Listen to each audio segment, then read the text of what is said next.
Mum just said, don't get too confusing with the maths and I get too technical. And the reason why she said that is because tonight we're talking about how much it costs to buy and sell a property. So it's something that we get asked all the time, and there seems to be a lot of confusion. So we're going to break it right down for you guys, and we're going to make it real simple. And that's why I said to Mr. Novak, don't get too mathematical and technical because people don't understand it. So we're going to keep it really simple for you guys, as if we were explaining this to a child, because I often feel that that is the best way to explain things, right? Especially when you guys are not transacting all the time like we are. So let's get into it. Mr. Novak. Here we go. Yes. I'm not allowed to do too much maths. Let's go. But we're going to do a little bit of maths. Yep. So guys, if you are buying a property, first we're going to cover if you're buying a property. So if you're buying a property, the reality of it is you need a 5 to 10% deposit. Yep. Sometimes as much as 20%, depending on what sort of fees you do or do not want to pay. So when you're, if we use 500K as an example for a first home buyer, great news. There's relief for you guys out there. You only need 5% if you qualify. That 5% means you only have to come up with 25K. So if mum and dad are trying to help you to get in, if you're trying to get in on a low deposit, you do need a good income, but 5 to 10% is about the barometer. So if you love that property and you saw that property, think I need 10% or 5% and you can possibly have that property. Correct. Yep. So that's the first big expense. That's your main expense, all right? So don't even start looking at property, guys, if you don't at least have that 5% deposit, because you are going to need that. That's number one. Number two, the second fee that you are going to be up for is? 0 if you're buying. 0 if you're buying. So a lot of people may not know that you actually don't pay an agent when you're buying a property. Yeah. They're being paid by the seller. Correct. So that's pretty cool. That's pretty cool. It's a simple one, but you should know that. Stamp duty. Yeah. So here's big expense number 2, guys. So besides your deposit, once you've purchased a property and you're settling on it, you do need to pay stamp duty. And we usually suggest, and there's many stamp duty calculators that you can find online, but we usually suggest a great equation is 4%. Yeah. So 4% of the purchase price, that's going to give you an approximate value as to what you're going to be up for on stamp duty. So if you're a first home buyer, there are concessions. So you may qualify for 0 stamp duty under certain thresholds. You've got to look into that, new, secondhand, all that stuff. But the good news is if you're a first home buyer, the government is stinging to get you into the marketplace. Yeah. They're even willing to waive the stamp duty that they'd normally charge. Lots of incentives. That is very important to point out. It's huge. All right, next fee. And we have focused on buying, so we are going to move over to selling, but we are focusing on buying. The nitty-gritty dollars of buying. Bank fees. Okay. So depending on who your lender is, your bank fees or your processing fees for your loan will be approximately between $500 to $1,500. Yep. All right. So there will be some sort of an institution fee that you will be up for. But in the scheme of things, really, if you're looking at buying, let's say, a $500,000 property, as you mentioned, Mark, you're not talking about a huge amount of money. Your big expenses are going to be your deposit and your stamp duty. They're the main ones. But with the big 4 banks at the moment, they are throwing $4,000 into the equation. Yeah. Again, not everyone qualifies. Majority do. So there's $4,000 in it. So just to go with that bank, they will tip you in $2,000 to $4,000, generally $4,000 for a new loan. They're even doing that for refinances as well, guys and girls. So with bank fees, yes, there are some costs there to consider, but also consider the banks are throwing huge incentives to good customers. Yeah. Very good. All right. Let's move over.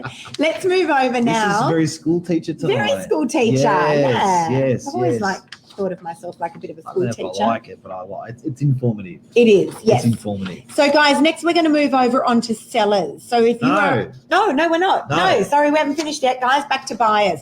Last fee that you'll be up for is going to be your solicitor or your conveyancing fees. So, guys, if you're buying a property, you will need to seek the advice of a solicitor or conveyancer. They're the ones that are going to do all your due diligence for you, or a good part of it for you. They're going to review contracts, strata reports, pest and building reports, and the likes.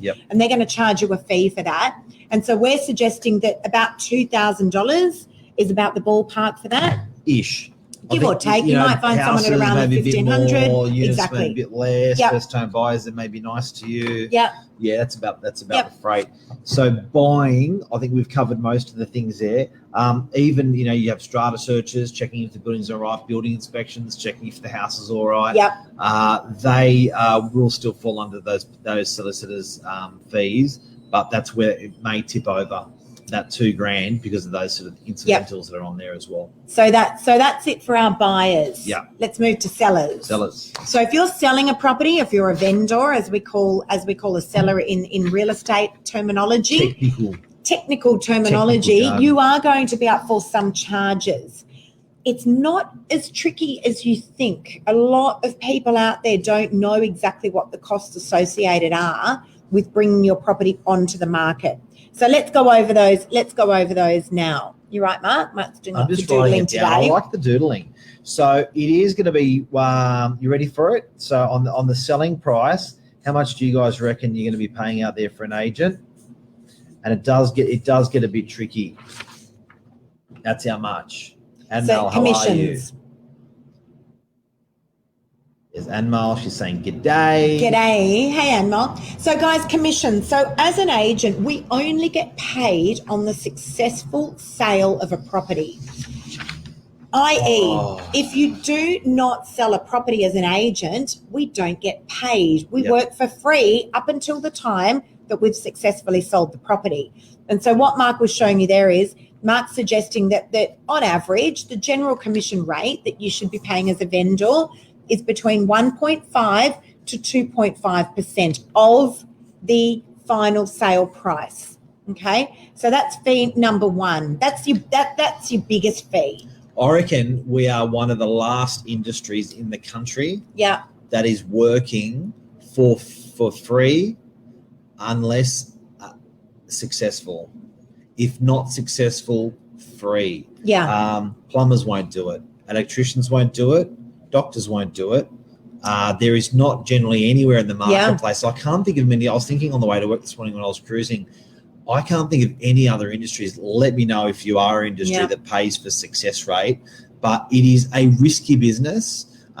Generally, if you're very good at what you do, you always get paid, but there is always that element that we don't get paid. It's scary. Correct. Working real hard, real long, and not knowing.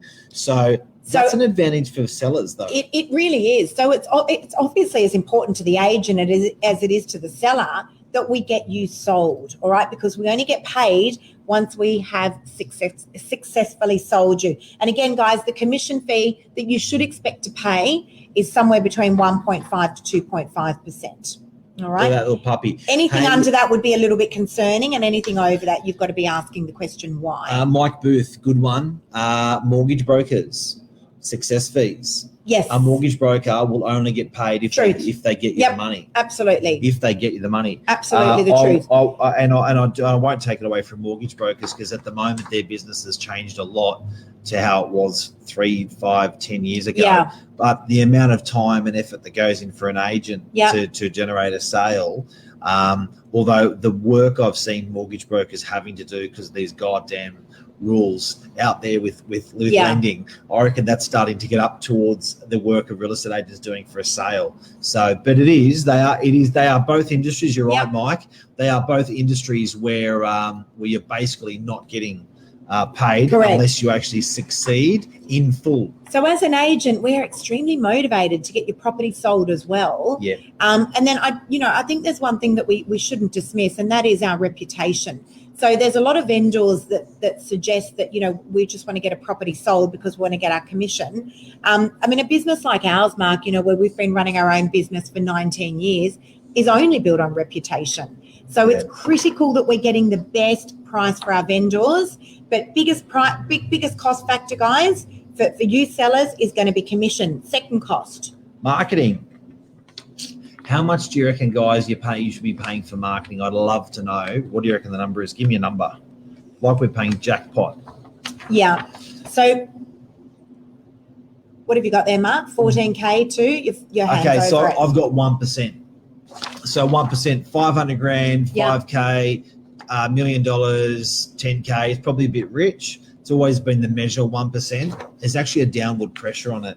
So I've been ranting for a very long time. It's 1%, it's 1%, it's 1%. But I've just thinking out aloud, it's really interesting that figure, the amount of money that vendors have had to spend on marketing there's definitely a downward trend on how much they're spending because of digital. I've heard absolutely. So marketing, like industry-wide marketing, you can expect to pay anywhere, as Mark said, from $4,000 all the way up. You've written 15,000, Mark. I've heard campaigns as much as 30 or 40,000. Not lately though. No, that's my point. No, we're here in the Northern Beaches. Sorry, I'm going to stop you there. I was talking to a girlfriend of mine tonight. I was talking to a girlfriend of mine who's in real estate in the eastern suburbs. It's not unusual for them to do $30,000 campaigns. Okay. They're still doing full pages in the local newspaper. Right. Yeah, well, that's newspaper. Once the newspaper was always the animal that took you. That took a 10 or 20 grand chunk out of that marketing. Yep. But we're finding we're not getting that animal on the Northern Beaches anymore. So that's again, the owners are winning. What replaced the newspaper? Don't even get me started on that, because you guys know I'm a massive advocate for social media. Really? But the great thing is, and again, marketing. So in real estate world, that is your costs there for marketing, thereabouts. We came up with a $0 marketing strategy a couple of years ago. We saw that there was a need, a necessity for it, for sellers in the marketplace to be able to give them the choice of offering them a $0 marketing strategy. So, it's a tried and tested approach. I've got a lovely vendor on here at the moment who I can see. It is certainly a tried and tested approach. And it will get you guys onto social media channels, $0 marketing, if you do want to dip your toes in and test that market. 70% of our stock sells there, FYI. Other costs for selling? Other costs for selling are, what have you got there next, Mark? A lovely word, discharge. Yep. To discharge your mortgage, the banks will charge you, as in get rid of your mortgage. Yep. It's probably going to be anywhere between $300 up to about $1,000, guys. So the banks, there's paperwork that has to be done by our banks. They do tell you up front when you take your loan out a long time ago what they're going to charge you on a discharge. Yeah. And they will charge you that. So not big money. Not big money, but still an expense that you guys need to take into account. Yeah. Now, the other one is we've also got conveyancing and solicitor fees when you are a seller as well. So contracts still need to be looked over and prepared. Yep. By a solicitor or conveyancer. And again, we're putting that ballpark figure of about $2,000 for a preparation of contract. Yeah, I think for a seller, probably a bit more than a buyer. Hey, it's probably 2 to 3. But really serious stuff, and to get a good lawyer, to get good advice. Oh yeah, you're going to charge a little bit more. You don't want to go cheap on your advice with a lawyer or a conveyancer. Not only that, it's you're moving $1 million. Can I tell you? We actually refer some phenomenal solicitors and conveyancers, and these guys have been able to get deals over the line because of the fact that they were available out of hours. Yeah. On a Saturday, I mean, we were talking about this the other day, just getting off kilter here. Yep. But we were talking about this the other day. The busiest day in real estate generally is a Saturday, right? That's when people are out buying. That's our show day. No solicitors to be found. So just a tip here, guys. If you are out there and you're looking to buy, make sure your solicitor's available on the weekend if you need them, because that could be the make or break if you're getting a deal over the line. Well, I think, Will, you and I are talking about having a lawyer that doesn't work business hours. Yeah. We were having a chat on the phone. I thought, what a sick concept that if you had a legal like a conveyancer or a solicitor that gets to work at 6 p.m. and finishes at 6 a.m. Can I just say there's so much room in the marketplace for an innovative I'd be huge. And weekends, solicitor or conveyancing practice to be open out of hours and to be able to move quickly. Yeah. We do love all you solicitors out there, but there's a lot of room there. What happened to our 24 opening our office 24 hours a day? COVID hit. Yeah, we got closed. COVID hit. We got closed. Now, I just want to make another point here. Double commissions. Guys, be real careful. If you are a seller and you are in an agreement with another agency, yes, the last thing you want to do is get into an agreement with another agency. If you didn't like the agent that you were with, don't go signing another exclusive agency agreement, because as the seller, as the vendor, you may very well be up for 2 commissions. You will be up for 2 commissions. So be real careful there, guys. Just because the agent that you initially signed up with didn't do the job that you felt you'd signed them up for, don't go signing an agency agreement with another agency, because you will be up for 2 commissions. Be careful there. And also always make sure, even if you're out of agreement with an agency, that you have notified them in writing. Even if the cutoff date was today, the 9th of November, always make sure that you have put in writing that you're still terminating that agreement, even if it has expired. Super, super critical. Okay. What else have you got there, Mark? I've got a really good tip. Yeah. It just made me think about it just then. Yes. This little puppy here. Now, this talks about a 90-day exclusive agreement. That's about the term that agents ask for. And then you've got an open agreement. When you're signing up. Yeah. Yeah, when you're signing up your property. So and I'll tell you why we ask for an exclusive agency agreement. We ask for an exclusive agency agreement because we work for free.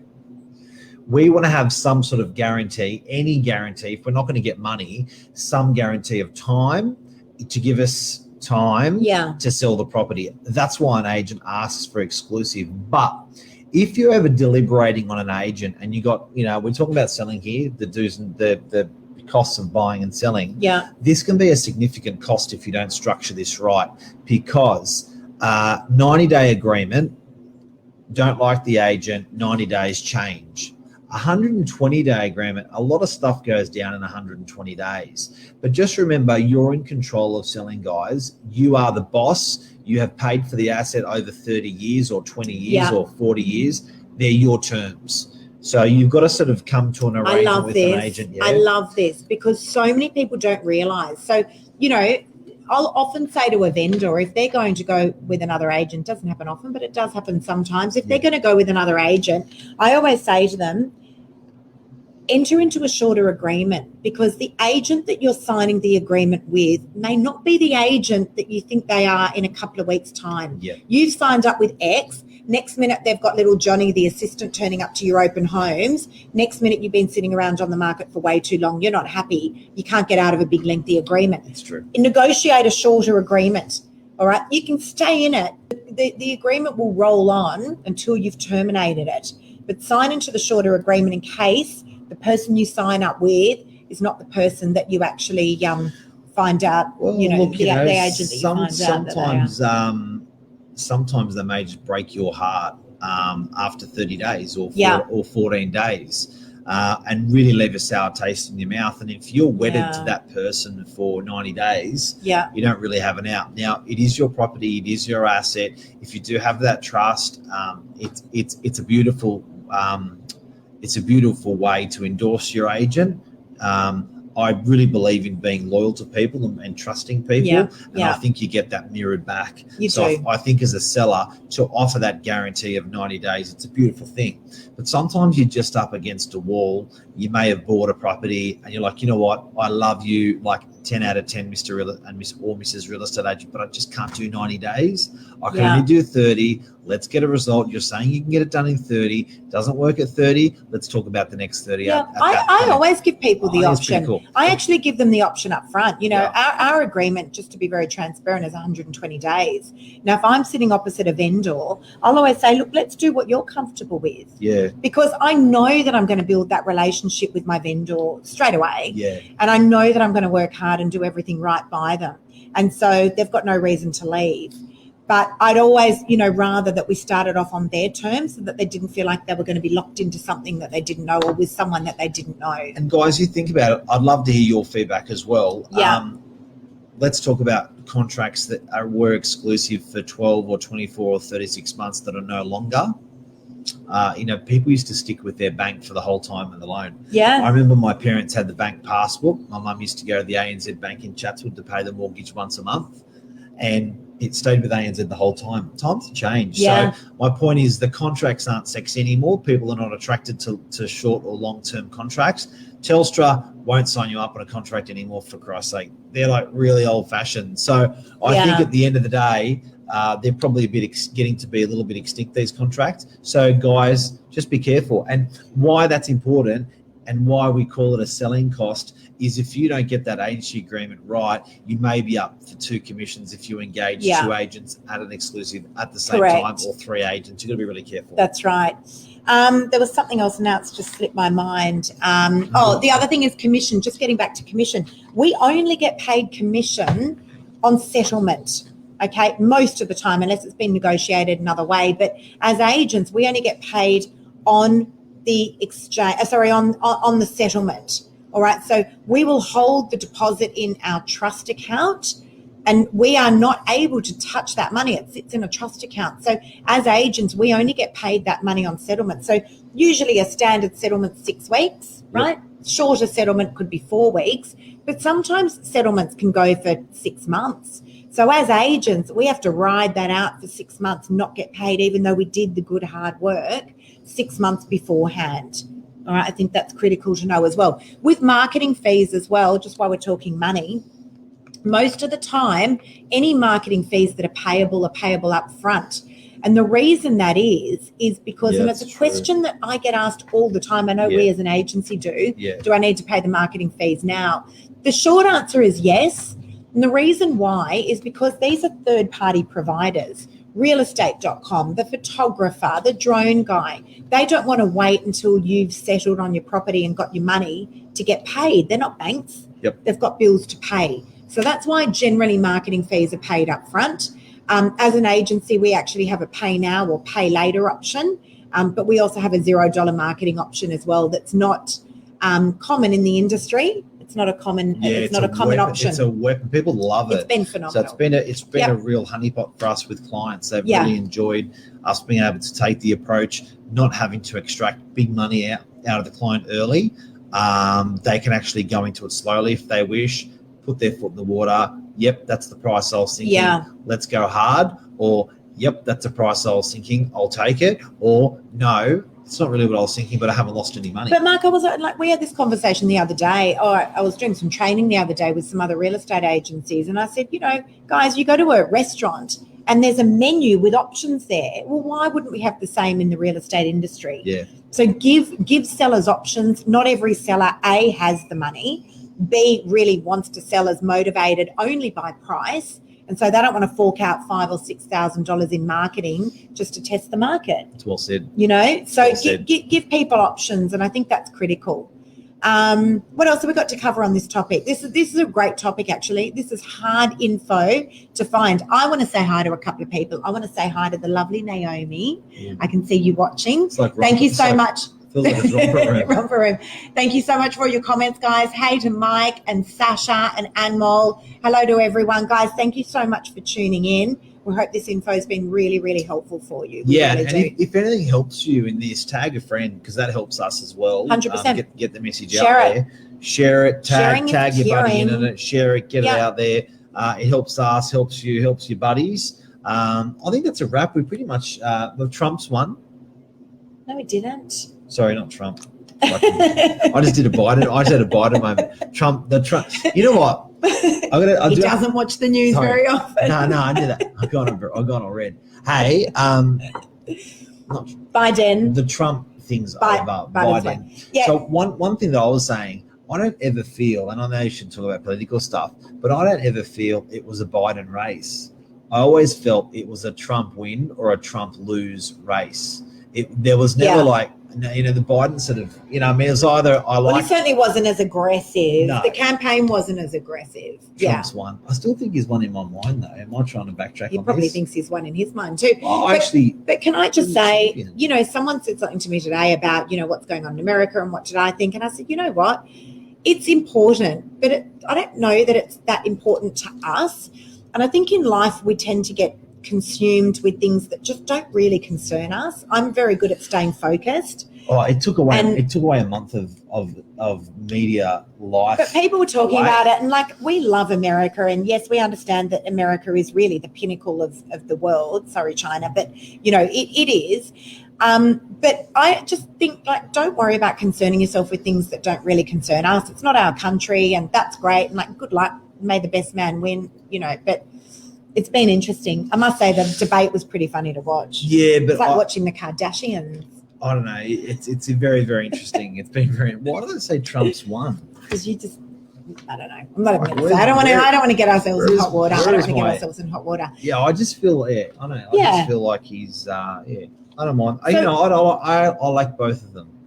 Can I also just say, just while we've got a few minutes here as well, that we are going to be open every single day, all through Christmas and New Year. The only days that we are going to be closing is going to be the public holidays. Yeah. And even then we're available. Like, we're available on our phones. That's critical. The industry generally shuts down, including solicitors and most real estate agencies will shut down from about the 20th of December, and they generally won't reopen until the 2nd of Jan. That's tough if you really want to sell during that period or really want to rent your property out in that period. Like, my heart goes out to people that have a vacant unit mid-December, no tenant, and then the agent packs up shop on the 20th or the 18th or the 22nd, and it's gone for 2 weeks. And it happens to probably 90% of the industry, maybe 95% of the industry. So it's a good period. It's a good period to, if you're a local Northern Beaches person, for us to help you, should you get into a bind through that period as well. And not only that, if you're selecting an agent to rent out your property now, and you're selecting an agent to sell your property now, if you're considering a plan B, your agent needs to operate through December and January for a good and effective plan B. But, you know, guess when the busiest months are in our business? Yep. Guess when the busiest months are for the property portals? Digital. Guess when the busiest months are for social media? Yep. December, January. Yep, that's when people have got time, mate. Fact, people have got time. Guess where people are going to be holidaying over Christmas and New Year? Yep. Northern Beaches. Yep. I know heaps of people that are Airbnb-ing their properties here, and I know heaps of people that are coming from the western suburbs, the southern suburbs, over here to the Northern Beaches and calling it a holiday, because forget about going to Byron, it's booked out. Yeah. Terrigal, booked out. The entrance, booked out. I know, because we've been looking. And I think also that that December and January, you sort of want to, particularly being the year it's been, I think you want to just you want to do you know, so you want to do family, kids, health, eat, whatever, drink. You want to do you. So I think also people's inhibitions with property is pretty big. You know, you sort of, when you want to dream or when you want to aspire or when you want to get shit done, those 2 months are key. So it's funny you said that, because I was talking to a prospective vendor today, and she actually asked me the question. She said, look, you know, have we left it too late? And I said, no, you definitely haven't. I said, it's really, really busy out there. There's a flurry of buyers. And then I sort of went over the whole, we're going to be available over Christmas, New Year, la, la, la. And she said to me, you know what, it never makes sense to me. She said, I'm always calling a bloody real estate agent when I'm sitting down on my holidays over Christmas, New Year. No one's available. Yeah. So that's exactly why we're working. So buying or selling, consider the agent that you're buying or selling with, because of that December and January hype of activity. It's the number one. They are the number 1 and 2 months for the entire year for researching real estate. That's December and that's January. I agree. So you got to consider that. Just on a finishing note, guys, because we are going to wrap up now, I just want to say, ask questions when you are buying or selling. Ask questions to the real estate agent, i.e., is the commission negotiable? Are the days of the agreement, or the number of days on the agreement negotiable? Right? Ask questions, because we will give you the answers. Most of the time, the answer is yes. Most of the time it will be. You know what I love asking the competitors the questions. Often, you know, if you walk into a BMW dealership, you ask the guy, you tell them you're considering buying a Mercedes, they will give you all of the rundown on the Mercedes. Yeah. And it's not a bitchy thing. It's just a good comparisons thing. So people have done the research and done the comparison for you. You just need to ask. That's it. Ask the questions. Guys, I think that is a wrap. Hopefully that's been really, really helpful for you guys. We'd love it if you would share this information. It is good, valuable info. You're not going to find it anywhere. So we'd love if you could share it. Sorry to tell you, you didn't win. No. Trump's won. Sorry or not sorry. It depends who you back for. Guys, have an awesome week. Thank you for watching. Love you guys. See you, everyone. Love See you. ya. Bye. Bye.